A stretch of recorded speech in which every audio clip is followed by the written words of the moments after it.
का ये पूरा महीना होता है तो नेचर के क्लोज जाने का भी मौका हमें मिलता है। पंडित प्रकाश, अब आपके पास आऊंगी।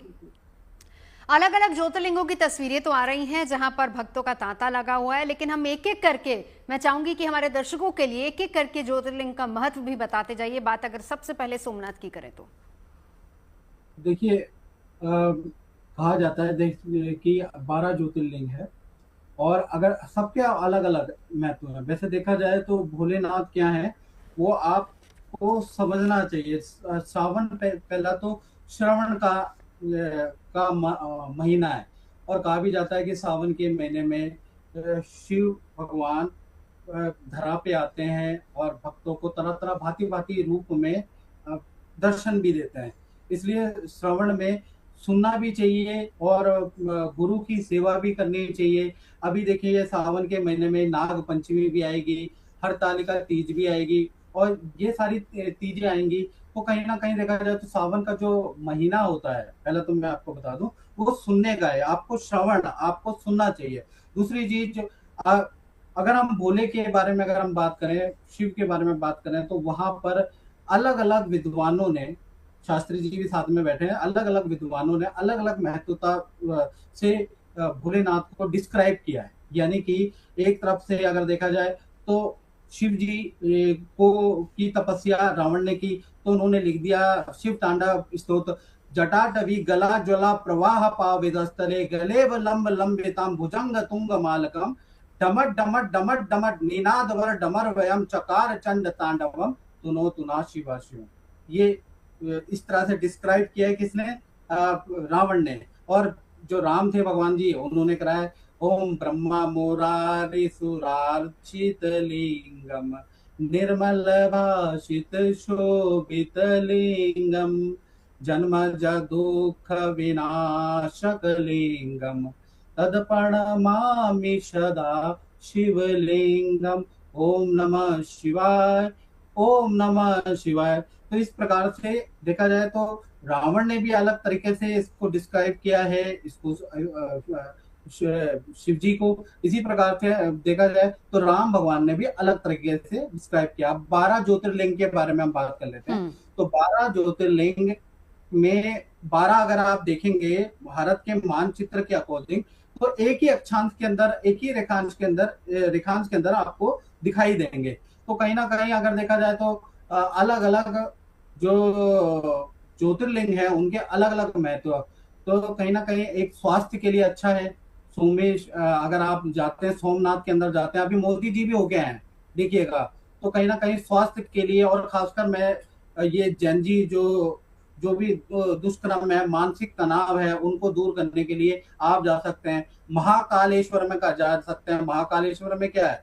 महाकालेश्वर में आप देखेंगे महाकाल का जो है, जो महाकाल है, और आप पुराण पढ़ लीजिए, आप वेद पढ़ लीजिए, और एक कथा आप, जैसे सोमवार व्रत कथा है ना, जैसे आज सोमवार है, तो उसमें भी आप पढ़ेंगे कि एक चीज आपको आएगी कि सब काल के निमित्त है। यानी कि भगवान राम एक समय पे क्षत्रिय राजा राम थे, एक समय पे वनवासी राम हुए।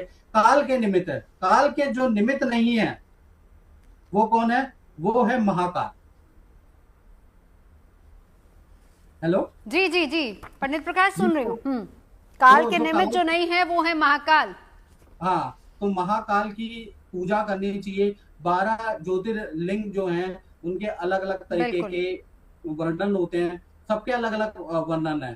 तो कुछ धन के लिए होते हैं, कुछ की आत्म शांति के लिए करनी चाहिए। और शिव जी को कहा जाता है जो टूटे वो कंकड़, जो ना टूटे वो शिव शंकर। जी 12 ज्योतिर्लिंग आप चले जाएं, सबसे पहला चीज ज्योतिर्लिंग के अंदर आपको सबसे पहली चीज ये पता चलती है कि आप आत्मा रम जाती है आपकी। आत्मा से आपको शांति मिलती है और आपको जीवन को निर्वाह करने के संचालन। चलिए मैं लौटती हूँ आपके पास। बिल्कुल प्रकाश, अब मैं आपके पास आना चाहूंगी। 4 सोमवार इस बार है सावन के महीने में।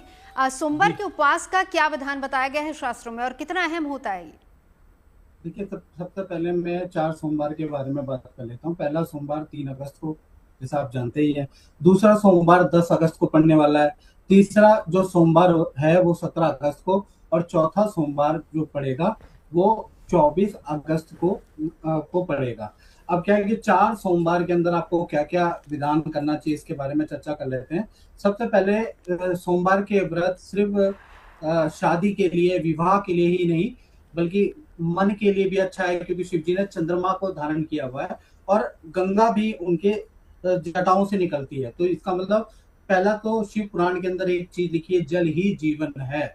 तो आप क्या है कि पूरे सावन के महीने में और सोमवार में शिव जी को तो जल देते ही देते हैं, साथ ही साथ वहां के जो वृक्ष हैं, वृक्षों को भी आप जल दे सकते हैं। पहली चीज ये मैं आपको कहना चाहता हूँ कि आप जो है शिव जी को जल, शिवलिंग पे जल तो चढ़ाएं, लेकिन कहीं ना कहीं इन 4 सोमवार में वृक्षों पे जल भी चढ़ाएं, क्योंकि शिव पुराण में लिखा है कि साक्षात जल में भी शिव ही वास करते हैं। पहली चीज ये हो गई।